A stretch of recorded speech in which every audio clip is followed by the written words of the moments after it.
Hello Wangxian lover, welcome to my YouTube channel addiction with Wangxian. यह हम लोग फुरुशी और वंदाशी मिलकर अपने एडिक्शन को इंजॉय करते हैं इस बीएल वर्ल्ड में, जहाँ सिर्फ हम और हमारे जज्बात होते हैं।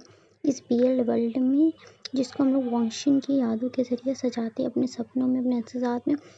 तो हम लोग ज़्यादा बात नहीं कहते हैं और इस नावल को शुरू करते हैं। नावल का नाम है a thread of love bind to broken heart and soul. ये एक मॉडर्न वॉन्शियन नावल है जिसमें हमारा फर्स्ट मेन कैरेक्टर शॉ विजान है। विजान जो 17 साल का एक नौजवान लड़का है जो दुनिया को सिर्फ अपने नज़रिए, अपने चश्मों से देखना पसंद करता है, जिसके लिए दुनिया की हर चीज़ बहुत खूबसूरत है। वो अपनी आँखों से इस दुनिया को देखता है जिसमें ना कोई ग्रे है ना कोई वाइट है, सिर्फ उसके नज़रों में एक ही शेड कलर है जो वाइट है। वो दुनिया को इस वाइट चश्मे से देखता है जिसमें हर कुछ अच्छा होता है। जो विजान जो पूरी खिलखिलाहट से मुस्कुराना जानता है, जिसकी होठों पे मुस्कुराहट एक गुलाब के पंखुड़ियों की जैसी होती है, जिसकी आवाज़ एक चहचहाने वाली चिड़िया की जैसी होती है, जैसे कोई कोयल आसमान में गीत गा रही हो। शॉ विजान द ब्यूटीफुल सोल, जिसके लिए दुनिया की हर चीज़ खूबसूरत है, या ये कहें जिससे दुनिया की हर चीज़ खूबसूरत लगती है। जो एक इलिंग के छोटे से गांव में रहता है, एक बहुत नटखट प्यार से बच्चा जो एक कंजर्वेटिव फैमिली में पला भरा, मगर जिसकी सोच ख्याल बहुत आज़ाद है, जो दुनिया को पूरी तरीके से जीना जानता है, जिसके लिए हर कुछ बहुत खूबसूरत है। शॉ वी चांसे और कांसन सैन का सबसे छोटा बेटा, सबसे नटखट और शरारती लड़का है, जिसकी नटखटों को रोकना बहुत ही मुश्किल है। वो अपनी फैमिली की आंखों का तारा है और ये कहे कि एप्पल ऑफ आई, जिसकी सारी दुनिया अपने घर और आसपास में गुजरती है। शॉ विजान का एक बड़ा भाई शॉ झॉचिंग एंड एक बड़ी बहन शॉ यानली, जो अब जिन यानली हो चुकी है। शॉ वी चांगसन जो एक कंजर्वेटिव इंसान है, जिनके ख्यालात बहुत आज़ाद नहीं हैं। वो अपने सोशल सर्कल में बहुत ही वेल रिस्पेक्टेड इंसान जाने जाते हैं, जिनका फैसला हर इंसान मानता है। वो अपने गांव के बहुत मशहूर और मारूफ इंसानों में से एक है, जिनका फैसला कोई भी रद्द नहीं कर सकता। शॉ विचान से जो गांव के फैसलों में हमेशा रहते हैं, जो एक सख्त इंसान है, जिनका गुस्सा थोड़ा हाई रहता है। गांव के लोग अपने मसले मसाइल उनके पास लेके आते हैं ताकि वो इनका कोई सही हल दे सकें। वी चांद से गांव के सरपंच के बहुत गहरे दोस्त हैं, इसलिए उनके फैसले को इतनी तरजीह दी जाती है। वी चांद जैसा रुतबा वी चांसे का गांव में है, इसी तरह इनका रुतबा इनके घर के अंदर घर के लोग भी इनका बहुत अदब एहतराम करते हैं। इनका हर काम वक्त पे होता है। इनकी औलाद बहुत वफादारी से इनका हर काम करती, कोई भी औलाद इन्हें कोई शिकायत का मौका नहीं देती। वी चांद से बहुत आज़ाद ख्याल नहीं, इसलिए इन्होंने अपनी बड़ी बेटी शॉ यानली की शादी भी बहुत जल्दी कर दी थी। वो ये समझते कि उन्होंने जो किया है वो सही किया है। हाँ, भले ही उन्होंने इस शादी के लिए इससे कोई मशवरा नहीं लिया। उन्हें लगता है कि नौजवान तबका जो आज की यूथ है, इसे ज़्यादा आज़ादी, ज़्यादा स्पेस नहीं देना चाहिए। उन्हें अपनी फैसलों से वो बाउंडेड करना चाहते हैं। शॉ विजान जो इनके इस घर में, इनके ख़ानदान में बिल्कुल उलट पैदा हुआ, जिसका सोचने का नज़रिया, दुनिया को देखने का एहसास, जज्बात, नज़रिया बिल्कुल अलग है क्या, जो इनके ख़ानदान में एक रिबेलियन के तौर पर पैदा हुआ है, जो दुनिया को अपने नज़रियों से देखना पसंद करता है, जिसका थॉट प्रोसेस वी चांसे से बिल्कुल अलग है। जो एक 17 साल का एक नटखट सा बच्चा देखते हैं कि क्या ये वी चांसे की सोच, इस कंजर्वेटिव ख्याल को अलग कर पाता है कि नहीं, बदल पाता है या नहीं। अब हम अपनी दूसरे मेन लीड कैरेक्टर लान वांग इबो के पास और अगर हम अपने दूसरे मेन लीड कैरेक्टर की बात करते हैं तो द लान वांग इबो top business man of the Asia, जो पूरे लैन एम्पायर को रूल करता है, जिसकी एक कोई नज़र पूरे कॉन्फ्रेंस हॉल को चुप कर देती है, जिसकी एक ऑर्डर पूरा लैन एम्पायर के लिए कमांड होता है। द लान वांग इबो वांग खानदान का सेकंड हायर और वांग एम्पायर का लीडर, जो पूरे वांग एम्पायर को पे रूल करता है, जिसका हाईक्यू लेवल बहुत हाई है, जिसका दिमाग घड़ी के सेकंड के कांटों कितना तेज चलता है, जो एक फोटोग्राफिक मेमोरी रहता है द लान में, जो कभी कोई चीज़ नहीं भूलता, जिससे लोग द हैंडसम हंग स्टोन हार्टेड के नाम से याद करते हैं और ये कहेंगे the cold prince. Lan Wang couple जो अपने इस बेटे से सिर्फ प्यार नहीं बल्कि इसकी रिस्पेक्ट करते हैं, जिस रिस्पेक्ट को लान वांग इबो ने अपनी मेहनत मुशक्क़त से कमाई है, पूरे लान खानदान की जिम्मेदारी को अपने कंधों पर उठा के पिछले 11 साल में लान वांग इबो ने ये प्रूव किया है कि उसे ये पोजीशन, ये रिस्पेक्ट सिर्फ उसकी मेहनत की वजह से मिली है। द सीईओ पोजीशन उसे किसी गोल्डन अपॉर्चुनिटी की वजह से नहीं मिली, उसकी काबिलियत उसके दम पे मिली। The top businessman of the Asia 2025 is the Lan Wang Yibo, the CEO of the Lan enterprises. Anchor कहता है मिस्टर लैन, आप स्टेज पे आए और हमारे यूथ को एक एडवाइस दे और अपना ये तोहफा अपना ये अवार्ड ले। लान वांग इबो जो पूरे क्रेज में स्टेज में खड़ा होता है, जो माइक लेता है और कहता है there was not any shortcut to successful, you have to do your best and be patient and believe yourself, if you do this calmly then success follow you back। पूरी ऑडियंस ये सुन के hoot करती, तालियों की गूंज पूरे auditorium में बजती है।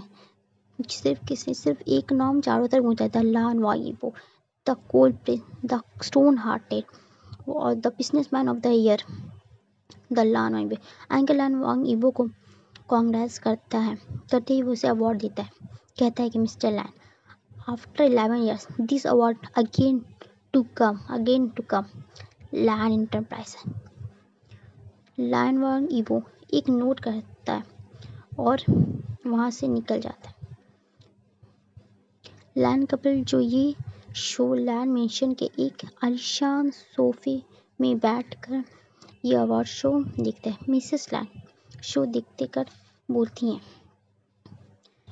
जून our son complete his promise, उसने अपना वादा पूरा कर दिया। जून उसने अपना वादा पूरा कर दिया, मगर वी लॉस्ट आवर सन, हमने अपना ईबो खो दिया, हमने अपना हंसता खेलता ईबो खो दिया। जस्ट बिकॉज लान में तुम्हारी लान एम्पायर की वजह से मैंने अपना बेटा खो दिया। मिसेस लान ये कहती हैं और रोने लग जाती हैं। कौन जो 30 कदमों के साथ लान एम्पायर में था, dad we need to celebrate, हमारे ईबो को best businessman of the Asia का अवार्ड मिला, dad we need to celebrate. Mister Lan जो सहला के ना कर देते हैं, there is no need to do anything, कुछ करने की ज़रूरत नहीं है, तुम लोग अच्छे से जानते हो वो आज यहाँ नहीं आएगा और ना ही वो इस सक्सेस को सेलिब्रेट करे, ये सिर्फ एक वादा था जो उसने पूरा कर दिया। Today he was free to her promise, वो अपने वादों से फ्री हो गया। ही वॉज आज वो अपनी वादा से आज़ाद हो गया। मिस्टर लैन ये कहते हैं, गहरा सांस लेके अपने स्टडी की तरफ चले जाते हैं और वो अपने दिल में सिर्फ एक विश करते हैं, he never bind to another promise, he never bind to another unwanted promise, god have mercy of मैनसन। मिस्टर लैन ये कहते हैं और स्टडी में चले जाते हैं। मिस्टर लैन अपनी आंखों में आंसू भर कर देखती हैं और क्वान से कहती हैं, क्वान प्रे योर गॉड, अपने गॉड से कहो कि वो मेरे सन पे मर्सी कर, हाफ मर्सी ऑन हिम, क्योंकि वो मेरी नहीं सुनता।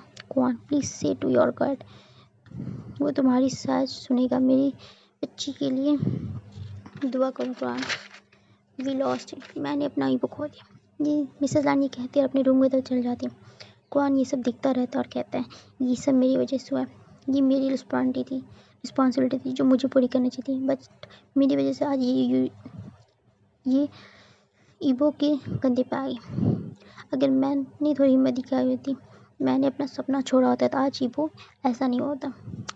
ये मेरी गलती, ये सब मेरी वजह से हो रहा है, इसका जिम्मेदार सिर्फ मैं हूँ। कुरान ये कहता है और 11 सांस लेके चला जाता है। रात 2 बजे एक आलिशान ऑफिस के टॉप फ्लोर में सीईओ ऑफ कैबिन में पूरी लाइट जली हुई थी और सीईओ लैन अपने हाथ में कॉफ़ी का मग पकड़े शीशे की लंबी सी विंडो को देखते रहते, जहाँ दूर तक नज़ारा दिखाई देता है, जहाँ सिर्फ बत्ती और एक अंधेरा है जिसके आगे कुछ नहीं देता, एक सुकून है। आज द सीईओ के दिल में कुछ नहीं है, ना ही आज किसी इनका प्रोजेक्ट है, ना ही कोई डील है। आज सुकून है, बट पता नहीं आज वो इतना उदास है, पता नहीं आज उसकी आंखों में इतना खाली सा क्यों है। आखिर वो क्या चाहता है, उसका दिल पता नहीं क्यों आज इतना बेचैन क्यों हो रहा है। The CEO of the Lan Wang Yibo, जो आज बिना कोई मकसद बेमकसद वहाँ पे खड़ा है, जिसकी सोच पता नहीं कहाँ से कहाँ तक, जिसकी नज़र पता नहीं कितनी दूर ट्रैवल कर रही है, जिसका कोई ना अंत है। इसकी इस लंबी सुकूनियत खामोशी को एक नॉक के साथ तोड़ जाता है। बॉस, अरेंजमेंट हो गई है, आपकी फ़्लाइट कल 11:30 बजे है। सामने से एक ठंडा सा रिप्लाई आता है। सिक्योरिटी चेंग वो करते हैं और चले जाते हैं। ईबो वहीं लैन वांग ईबो बिना पलटे उस खिड़की के बाहर अपनी ठंडी नज़रों से दूर तक देखता रहता है। न जाने उस नज़रों से क्या ढूंढने की कोशिश कर रहा है। उसे न घर जाने की जल्दी है और ना ही उसका कोई इंतज़ार करने वाला है। पिछले 9-11 साल से लैन वांग ईबो अकेला रहता है और इसका यही रूटीन है। वो रोज़ सुबह 7 बजे उठता है, कुछ अपना मॉर्निंग रूटीन करता है, जॉगिंग करने के बाद वो सुबह ऑफिस आ जाता है 8-9 बजे होता है और रोबोट की तरफ सारा दिन काम करते करते इसी तरह देर रात तक काम में मशहूर रहता है। उसे न कल की फिक्र रहती है, न अपना कोई ख्याल रहता है। वो अंधाधुंध पूरी रात पूरी दिन समझे बगैर काम करते रहते हैं। बट आज उसके पास कल तो उसके पास एक वजह थी ये सब करने की, बट आज उसके पास कोई वजह नहीं है। कल तक उससे लगता था वो सब ये कर रहा है कि उसे इस अवार्ड की ज़रूरत है, बट आज उसे लगता है कि उसे उस अवार्ड की भी ज़रूरत नहीं थी। उसे जो प्रूव करना था वो पहले ही कर चुका है। बट पता नहीं आज वो अवार्ड हासिल करने के बाद भी वो अचीवमेंट जिसके लिए वो उसने इतनी दिन रात मेहनत मशक्क़त की, उसके बावजूद आज वो इतना खाली सा क्यों महसूस कर रहा है, कितना महसूस क्यों कर रहा है, उसका दिल इतना बेचैन क्यों है, आखिर उसके मन में क्या चल रहा है, ये उसको भी नहीं पता। वो इस खिड़की के बाहर की ये नज़र को नहीं, अपने अंदर अपनी पिछली 28 साल की उम्र को देख रहा है कि आखिर उसकी ज़िंदगी पिछले 9-10-11 साल में कहाँ से कहाँ पहुँच गई है,